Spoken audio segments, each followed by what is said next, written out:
Vamos ahora de Londres al Cusco, nos acompaña la doctora Fátima Concha, la doctora es epidemióloga, ella está trabajando en el Hospital Lorena, no sé si está ahí ya la doctora con nosotros. Doctora Fátima. Hola doctora, ¿cómo está? Buenos días. ¿Cómo está, Josefina? ¿Qué tal? Buenos días. Estamos acá con Paolo Gas, que también vamos a conversar con ella, y gracias, bueno, también como le decía a Mateo Prochaska, gracias por atendernos un domingo, y queríamos saber, estábamos comentando con Mateo Prochaska sobre estas olas que han ido golpeando las regiones de nuestro país. El coronavirus llegó con cierto retardo al Cusco, pero golpeó fuerte. ¿Cuál es la situación en este momento en la región, doctora? Usted es epidemióloga, ha trabajado en los hospitales que ven casos de COVID directamente. Bueno, mira, Josefina, actualmente nuestra situación parece que está yendo un poco mejor. Sin embargo, al inicio ha sido bastante difícil porque nos ha cogido un poco sorprendidos. En general habíamos subestimado un poco al coronavirus y bueno, dentro de las lecciones aprendidas está quedando eso, ¿no? Nos iniciamos con nuestros hospitales, uno de ellos, el Hospital Antonio Lorena, donde yo también trabajo. Era un hospital que había sido programado esencialmente para atender COVID, pero casos críticos, ¿no? Casos de UCI, más no había sido, digamos, programado para la atención de salas COVID comunitarias. Mientras teníamos al Hospital Regional acá, que es el otro grande del ministerio, y al Salud, que atendía, digamos, la parte de salas de hospitalizados COVID, pero también nuestro número de camas, digamos, proyectado para la región con 1.000.000, casi que 400.000 habitantes, era, digamos, no muy adecuado, tal vez, ¿no? En un inicio. Por lo cual, ¿Cuántas camas, perdón? ¿Cuántas camas, disculpe, de UCI en la región? Teníamos más o menos entre 20 a 30 camas en cada uno de estos dos hospitales, y programadas en el Antonio y Lorena teníamos 10 camas, de las cuales lamentablemente solo funcionaban 5 camas por problemas de logística. Pero cuando inició esto, que era sobre todo en junio, con un aumento progresivo de casos, y ya en julio se vieron los picos más grandes de casos, tuvimos, digamos, algunos problemas, ¿no? Sin embargo, el sistema de salud para el momento actuó, digamos, rápido y empezó a aumentar el número de camas en cada uno de los hospitales, pero esto de todas maneras golpeó bastante, ¿no? A la población, tanto como, digamos, a todos nosotros. Y bueno, en esa época yo estaba todavía atendiendo en el Lorena, tuvimos un pequeño brote de COVID, incluso no tuvimos dónde poner a nuestros pacientes, y bueno, la historia luego fue continuando progresivamente, ¿no? Felizmente se llegó a instalar, digamos, una cantidad de camas, tal vez no las suficientes hasta ahora, pero digamos han aminorado los daños que podía causar la enfermedad, ¿no? Un poco de la mitigación que se espera, digamos, en el control de la pandemia, sobre todo en lo que es la parte de manejo y tratamiento, ¿no? Por otro lado, también acá la ventaja probablemente que tuvo el Cusco es que durante el mes de julio se ratificó rápidamente lo que es la presencia de oxígeno, ¿no? El oxígeno con la empresa de Cachimayo, que es, digamos, una de las empresas que empezó a producir acá una planta de oxígeno para la ciudad de Cusco, y en la convención, que es la parte de selva de nosotros, también hay otra planta, ¿no? Entonces, esto como que, digamos, a diferencia de en otras regiones, como que facilitó tal vez un poco más el manejo, ¿no? Pero de todas maneras, como te comento, dentro de la parte de lecciones aprendidas, creo que también hemos subestimado un poco a lo que es el COVID, y la idea sería que si nosotros empezamos, digamos, a mejorar nuestra situación, que aparentemente parece que estamos yendo en ese camino, la idea sería también no seguir subestimando y no volver a tener la misma experiencia, ¿no? Porque la cantidad de fallecidos que tenemos reportados hasta el momento son de 800, tomando en cuenta que de estos más o menos 40, 50 son pobladores netamente que han venido de otras zonas, como por ejemplo Madre de Dios, de Tambopata tenemos bastantes, de la parte de Andahuaylas, de Arequipa, de Lima, que no son necesariamente personas, digamos, que han estado radicando acá. Pero nos falta hacer todavía un poco más de lo que es el estudio de migrantes, lo cual se está programando con, digamos, la parte de evaluación de auditoría de historias clínicas de los fallecidos, que probablemente se va a terminar de ver, como lo dijo la misma ministra Macetti, al final de la pandemia, ¿no? Pero hay muchas cosas que, digamos, ha golpeado sobre todo al sistema de salud, al sistema público, Mira, yo que soy médico contratada, también al inicio fue bastante difícil, ¿no? Porque probablemente nosotros éramos los que salíamos más, ¿no? A la atención de estos casos. Y sería bueno también, ¿no? Que en algún momento el ministerio, tanto como el presidente de la República, nos dé, digamos, esa tregua, ¿no? De poder tal vez acceder a lo que son nombramientos, aunque sea en un periodo más prolongado, ¿no? Que es algo que de todas maneras probablemente muchos de los colegas lo esperan. También hay médicos fallecidos acá, en general ya son 5 hasta el día de ayer. Lamentablemente falleció uno de los colegas que también ha estado, digamos, prestando atención. Y bueno, ¿qué más mencionarte, no? La población en general también necesita bastante de cambio de comportamiento. Lo mismo que se ha visto en Lima, lo mismo que se ha visto en el norte. Probablemente este es uno de los factores que nos juega bastante en contra, ¿no? Necesitamos educar un poco más a la población en el sentido de que ellos entiendan, ¿no? De que el distanciamiento social es importante, las reuniones familiares probablemente deben ser dejadas de lado, ¿no? A veces es donde más nos confiamos en la mesa común, dejamos la mascarilla, conversamos juntos, pensamos que la familia probablemente no nos va a contagiar y ahí es donde, digamos, será el principal descuido, ¿no? Entonces debería probablemente darse alguna normativa, sobre todo en el sentido de concientización, pienso yo, ¿no? A las personas porque es bastante difícil ver a mucha gente que fallece, ¿no? Sobre todo cuando no había, digamos, la disponibilidad de camas adecuadas, había, digamos, pacientes que podían necesitar oxígeno y no había en ese momento la disponibilidad, pero esto es parte de las lecciones que estamos aprendiendo, ¿no? Con este Entonces, se nuevo refiere, doctora, coronavirus.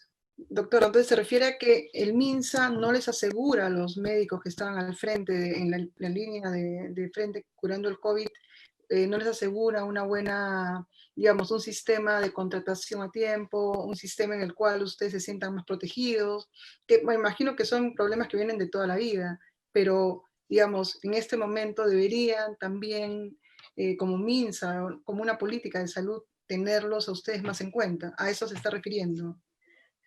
Claro, o sea, en general el MINSA creo que ha hecho todos los esfuerzos necesarios, ¿no? Dentro de lo que se podía, pero también, como usted menciona, este es un problema que va desde hace más tiempo, ¿no? Es bastante largo el tiempo y finalmente todas las cosas se han denudado con esta pandemia, ¿no? Todas nuestras debilidades.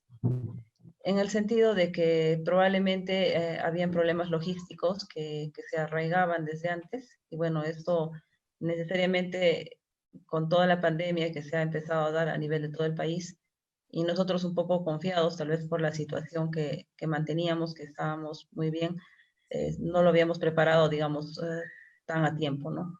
Sin embargo, se ha tratado de prestar, digamos, las atenciones necesarias y bueno, esto probablemente ha sido, digamos, una situación que nos deja lecciones aprendidas, ¿no? Para Y en mejorar la el tema de situación. en el tema de la automedicación, ¿qué problemas ha encontrado en la población en el uso de del dióxido de cloro o tomar a la loca ivermectina o tratar de inyectarse algo? ¿Han encontrado problemas, alguna historia que usted recuerde que digamos, que uno diga no automedicarse, por favor?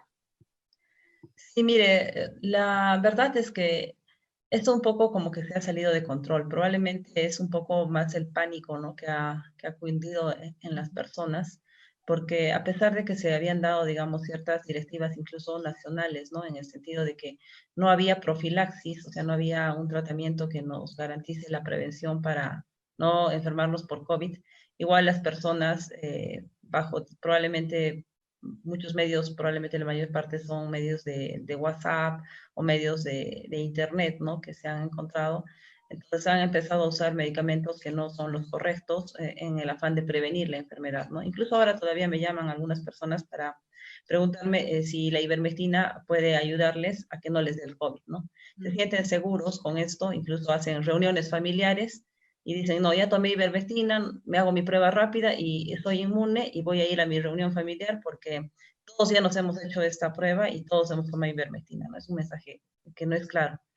Ahora, lo que sí se ha dado acá es una normativa para, digamos, la utilización de ivermectina, pero en pacientes que tengan factores de riesgo, ¿no? Yendo con la misma normativa nacional, que es lo que indica, a pesar de que, digamos, no haya un estudio estandarizado. Nosotros los médicos hablamos de lo que es medicina basada en evidencia, de lo que es, digamos, ensayos clínicos, y no hay pues un estudio que nos diga que la ivermectina realmente nos va a ayudar, ¿no? Pero tampoco no hay un estudio que diga lo contrario. Sin embargo, puede dar una cierta falsa seguridad, ¿no? Entonces, esto es a veces no muy bien, digamos, balanceado o entendido por la comunidad. Y hay recetas, pues, que traen desde el uso de ivermectina, o sea, es todo un kit, ¿no? Ivermectina, citromicina, corticoide, además de eso está eucalipto, o sea, hay bastantes cosas. Nosotros acá en la sierra tenemos sobre todo mucho esto, ¿no? Del uso de, digamos, eucalipto, de plantas medicinales, tradicionales, ¿no? Que a veces Matico incluso hablan, ¿no? De que podría ayudar y favorecer. A veces más bien hay personas que son alérgicas o asmáticas y esto les ocasiona, digamos, un empeoramiento del cuadro más que un beneficio. Entonces hay que tener mucho cuidado con esto. Ahora, doctora, Y hay sobre bastante. la situación de los médicos, acaba de decirnos que ha muerto hace poco un doctor en el Cusco. Hemos escuchado Sí. en otras regiones que los doctores tienen miedo, tienen temor y temor por razones fundadas de tratar a pacientes con COVID. ¿Eso se está dando también en el Cusco? Bueno, es cierto, ¿no? La verdad es que hay bastante, digamos, miedo por la atención, ¿no? Es un temor probablemente bastante fundamentado porque hay no solo la afección de personas mayores, ¿no? Que es el mayor riesgo, mayores de 60 años y con personas con comorbilidades, sino también hay bastantes jóvenes que han fallecido, ¿no? Entonces, sí hay un temor, ¿no? Por la atención, porque probablemente muchos, como yo también, ¿no? Tenemos familia y bueno, se preocupan por esta situación. Es un encuentro un poco difícil entre lo que es la ética, ¿no? De atender y también la dificultad y el miedo que uno puede tener. Pero finalmente creo que las atenciones se han estado dando, ¿no? Dentro de las limitaciones que puedan haber habido. Y durante el último mes, agosto y también el mes de julio, que digamos han sido los meses más difíciles probablemente acá en la región, ¿no? Y terminan siendo más expuestos los médicos contratados, cuya situación laboral es más frágil que los nombrados.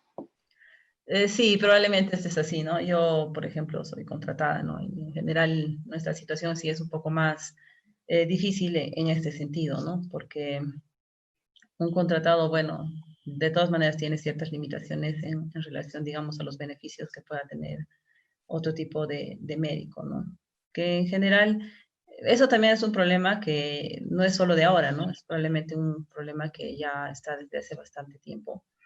Y la idea sería también, por eso, tal vez generar que nuestros beneficios sean semejantes, ¿no? En cualquier rubro, bajo cualquier tipo de contrato, ¿no? Sean incluso contratos de terceros, que creo que ahora ya la mayor parte se han eliminado, y los contratos CAS, ¿no? Que también tienen beneficios, pero no son los mismos que, digamos, en caso de un nombrado, ¿no? Y también esto probablemente se da en diferentes profesiones, ¿no? Los contratados siempre tenemos, digamos, menos beneficios, ¿no? En relación a un personal nombrado. ¿Y los bonos ya están llegando, los bonos prometidos? Mire, los bonos sí están llegando, pero digamos son un poco tardíos, ¿no? Porque recién se están dando bonos que eran, digamos, desde hace 2, 3 meses que se han empezado a pagar. Y bueno, obviamente la idea sería que, digamos, este bono tal vez sea más complementario al sistema de salud, ¿no? Y muchos ven a este bono como algo muy pequeño que no representa, digamos, el sacrificio, ¿no? Como para ir a la atención, ¿no? De COVID. Tal vez la idea acá hubiera sido mejor más que dar los bonos o contratar personal externo, simplemente el personal interno que ya tenía de planta en cada uno de los hospitales, darles tal vez un sueldo más complementario, ¿no? Que hubiera sido más alentador para que, digamos, las personas puedan tener más factibilidad en la atención sin, digamos, tanto temor, ¿no? Y buscar un sistema de apoyo Sí, también para los niños que quedan huérfanos, hijos de personal de salud, de médicos y de personal de salud. Así es, ¿no? O sea, hay, por ejemplo, diferentes beneficios, por ejemplo, para los fallecidos cuando son militares, ¿no? Pero los médicos no tenemos estos beneficios, ¿no? En general, tampoco para las viudas o para los cónyuges, ¿no? No hay este beneficio y tampoco no para los niños. Entonces, todo Siente esto que el gobierno probablemente es... regional, siente, ¿Perdón? y el gobierno regional, que es el que dirige la salud en Cusco, ha sido muy lento en reaccionar. ¿Ha habido algún tipo digamos, no sé si a comparación de Arequipa, que el gobierno tuvo que tomar el control, pero siente que el gobierno regional no actuó a la altura de, bueno, de una crisis tan grande? Yo creo que en general todos subestimamos un poco a lo que es la verdadera pandemia por COVID, ¿no? El gobierno regional probablemente también lo hizo con ciertas limitaciones, porque también todos lo subestimamos, pero durante, digamos, la época más difícil que sería junio, julio, agosto, creo que se han dado las medidas pertinentes en la adaptabilidad, ¿no? De los hospitales, probablemente no en el 100% como se hubiera querido, pero sí la respuesta ha sido rápida, ¿no? Ha sido una respuesta rápida que, sobre todo, como les he comentado, en esto de la verificación del oxígeno que pueda llegar más rápido, creo que ha sido uno de los gobiernos regionales, creo que el único, ¿no? A nivel de todo el Perú, que ha dado la posibilidad de que las personas tengamos acá el oxígeno. Porque no podemos negar que mucha gente por el miedo no ha acudido a los hospitales, ¿no? O finalmente simplemente porque tal vez no encontró una cama disponible y ellos han tenido la posibilidad de tener su oxígeno domiciliario. Y bueno, acá sí les han dado, digamos, puntos donde recargaban los balones de oxígeno de las personas que necesitaran por una enfermedad crónica o finalmente por COVID, ¿no? Si es que lo hubieran necesitado. Se dio también esta planta de Cachimayo, ¿no? Que es una planta que incluso tenía bastantes inconvenientes para las verificaciones y las autorizaciones, y la Dirección Regional de Salud hizo lo posible en este sentido, firmando, digamos, hasta exponiéndose, ¿no? Porque tuvo que sobrepasar esta parte burocrática y firmó el convenio con esta planta, que es algo que probablemente, digamos, ha ayudado bastante dentro de todo, ¿no? Se ha repartido pulsioxímetros, por ejemplo, que es una manera de evitar que las personas lleguen con muy poco oxígeno ya al hospital. Mire, no han repartido, digamos, pulsoxímetros, sin embargo, han estado dando un plan en la posibilidad de que todas estas campañas que se han empezado a realizar desde más o menos finales de julio, a las personas, porque son campañas para tamizajes de pruebas, tanto, sobre todo hablamos de pruebas rápidas, pero también para pruebas diagnósticas, como son pruebas moleculares. Entonces, la idea siguiente era que a las personas diagnosticadas les den el pulsoxímetro usando, digamos, barrios comunales o finalmente a ellos mismos para que puedan tener acceso a lo que es un seguimiento adecuado, ¿no? Que es, digamos, uno de los parámetros que sí puede ayudar, ¿no? Se ha visto que mortalidad se puede disminuir, sobre todo cuando hay un control adecuado, ¿no? Del parámetro de oxigenatorio. ¿No? Bueno, doctora, de verdad que muchas gracias. Me parece muy útil y de verdad que muy importante, porque lo que creo que ha pasado con los médicos y su situación ante el trato de los gobiernos regionales es bien precaria, ¿no? Sería, bueno, fundamental que, tomando como ejemplo el COVID-19, pero podría ser cualquier otro tipo de enfermedad, se cambien algunas cosas. ¿Qué cree, con eso para cerrar, se podría hacer para que los médicos no tengan esta situación tan precaria en general, ¿no? No solo es el tema de contratados. ¿Qué cree que se tendría que hacer que ya no se quite una política que se mantenga hasta el final de los tiempos?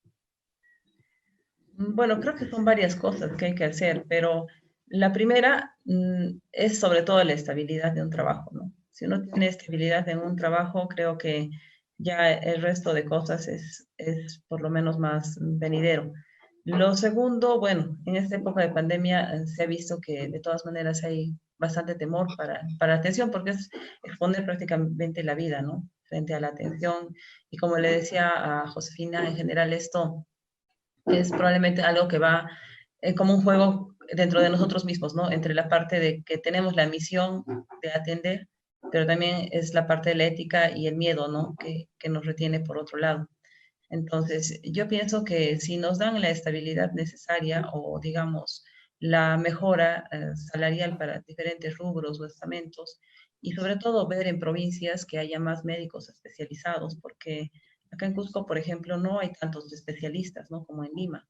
Entonces, si hubiera más especialistas, que tuviéramos en general, digamos, el apoyo en general del gobierno, ¿no? Para la atención, esto se mejoraría, digamos, grandemente, ¿no? Doctora, muchas gracias además por sus servicios, estamos muy agradecidos por el trabajo que usted hace, por cómo se expone para salvar vidas en el Cusco. Muchas gracias, Bueno, doctora. mira, ahora como te decía, yo estoy trabajando en la Direza. Es un trabajo probablemente desde otro tipo que es más administrativo, Pero ya ha pero, estado en la primera línea, doctora, ya ha estado pero atendiendo pacientes COVID.